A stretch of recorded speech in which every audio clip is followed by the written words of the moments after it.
দেখুন, এসআইআর এর দিন বাড়ানোর কারণ আপাতভাবে পশ্চিমবঙ্গে ছিল না। কেন বলছি? আবার বলছি যে 4 দিন বাকি থাকতেই এ রাজ্যে 96% কাজ হয়ে গেছিল। বাকি 2 দিনে অনায়াসে 4% ফর্ম ডিজিটালাইজেশন হয়ে যেতে পারত। অনেকে বলছেন যে পশ্চিমবঙ্গ কারণই নয়, কারণ হচ্ছে উত্তরপ্রদেশ, যেখানে 4 দিন বাকি থাকতে বাকি ছিল 31% ডিজিটালাইজেশনের কাজ। কিন্তু এখানে আরেকটা ব্যাখ্যা উঠে আসছে।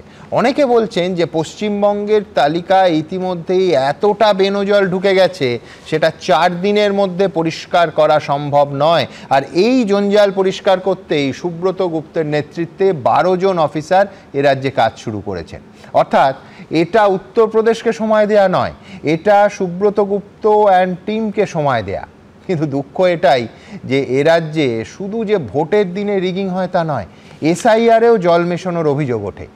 আমার পরবর্তী বক্তা সমীর রাইচ মানবেন? আমি অতি অবশ্যই মানি সুমন। আমি গর্বিত যে আমি বাঙালি, আমি পশ্চিমবাংলায় থাকি এবং আমাদের রাজ্য যা যা নিদর্শন রাখছে সারা ভারতবর্ষের কাছে, যেটা অন্য রাজ্যরা পারে না। আমরা অনেক দিন আগে থেকে আমরা রিগিং করতে পারি। আগে শুনেছি সায়েন্টিফিক রিগিং, এখন ডিজিটাল রিগিং, আবার কনসালটেন্ট রাখা হচ্ছে। তো এই রিগিংগুলো অনেক আগে থেকে শুরু হয়।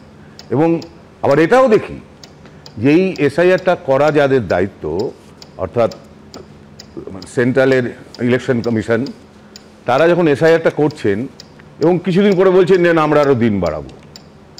এবং আমরা অভিযোগ শুনতে পাচ্ছি, একটা পক্ষ বলছে যে এখানে প্রায় 2208টা পোলিং স্টেশনে কেউ মারা যাননি বা কেউ ওখানে থেকে চলে গেছে হয়নি, যেটা সত্যি সত্যি বিশ্বাস করা যায় না।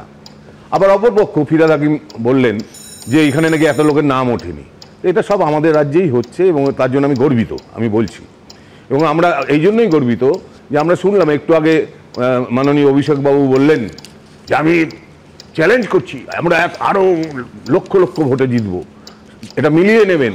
হ্যাঁ, আমি আবারও বলছি এর জন্যও আমি গর্বিত। কেন?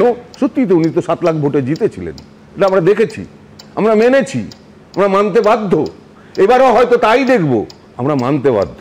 তাই আমি একজন সাধারণ নাগরিক হিসেবে মনে করি যে এটা যদি ফেলিওর হয়, অতি অবশ্যই ইলেকশন কমিশনের ফেলিওর, অতি অবশ্যই।